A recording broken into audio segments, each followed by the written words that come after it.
Friendly greetings, it's me, Tor Lee Linden, that is, and I am so fantabulatistically excited that you could join me today because, serious business, I'm going to teach you about the essential basics of HUDs, that's short for Heads Up Display, one of the most important object types to know in all of Second Life. Now, you may be familiar with the term HUD as it applies to planes and other video games, or in computer apps, various ones. Dashboard widgets is another term which is comparable. They show you information, and in Second Life, notice as I move my avatar around, she's going about with this big gun. It's relevant, it's all related, but the HUDs will stay fixed on your screen like this. HUDs can interact with your avatar and other things in the world. Like for instance, this one at the bottom is an animation override. It's off. But if I click this button, notice how she animates like this. I can click to change her animations as well. Like if I want her to walk differently, so she's walking like this, and I will click this touch dialog button, as we call it, and I will change her walk to be something else. So notice now how her walk, it gives me a status message and her walk is different. That's just one example. You can detach a HUD after you're wearing it by right-clicking it and detaching it. I'm not going to do that right away, but even though it looks a little bit cluttery, know that you have that option to move things around. We're going to get to that a little bit later. You can also have HUDs that are just simple buttons that you click and they give you information. They are scripted and designed by the creator of the HUD, other residents like you that innovate to do and are positioned in various places on the screen. So there's a great degree of flexibility. Appearance can differ wildly. You can have things that are simple buttons like this. Notice I can right click and edit, and I can move the HUD if it ever appears in a place where I don't want it to. And this one is a touch dialog. Again, I click that and it changes my facial expression. So notice, whoops, bit too close there. Collision, I will change your expression. I should have turned that other one off actually. And I will actually do that. Let me minimize. You can minimize the touch dialog. This is a good lesson. I'll turn this off. I'll zoom back into her face and I'll bring this dialog back up. And now I can make her afraid or angry and mix up these emotions. And then I can just ignore that for now. So you see, you can, and other people are going to see what I'm emoting as well. My gosh, you're looking sad today. So let's turn that off.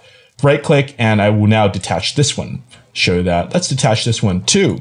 And we can detach that one because I want to focus on what is this really cool one, this atomizer gun. It's actually interacting with this HUD because when I go into mouse look, I can press M. And this is a great example. Some premium weapons, they show a fancy HUD like this, or vehicles.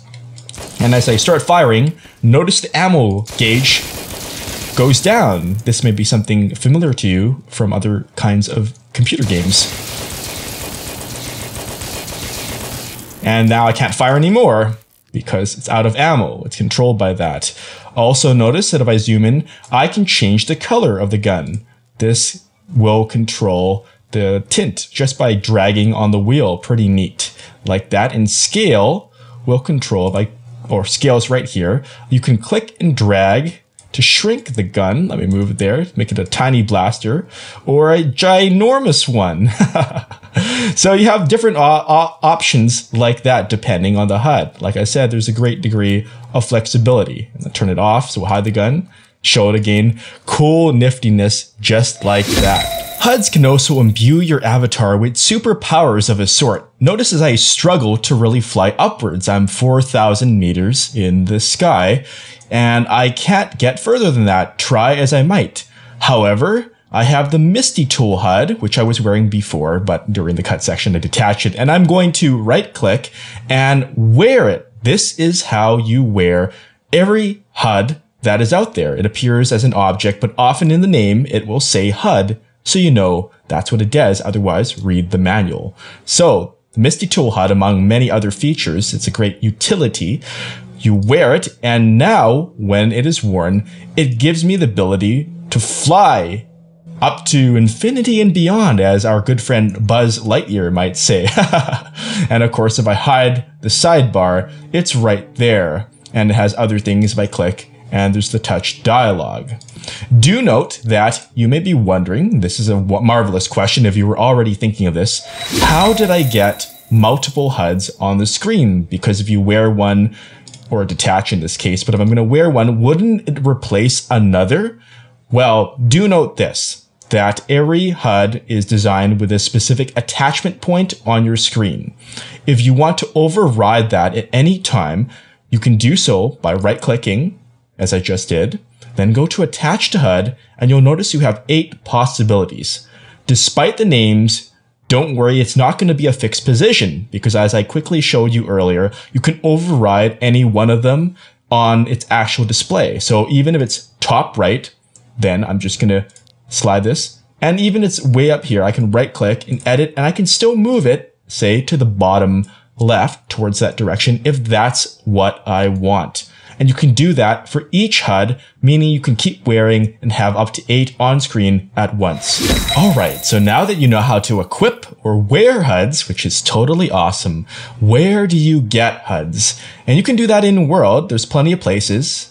But for convenience's sake, you may like to enjoy coming to marketplace.secondlife.com, and right here, just search for HUD.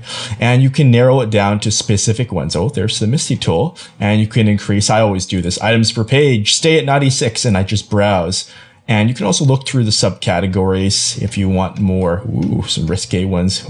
There's a lot of romance ones. HUDs are really popular for hugs and other adult interactions, shall I say.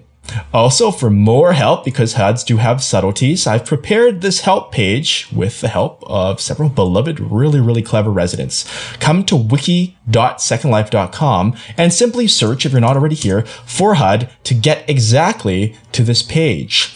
And then you can just check out more. Yes, vehicles and games. And HUDs are used for so many possibilities. And you've just opened the crack of the door. And I hope that you pull it right open and enjoy using HUDs in Second Life.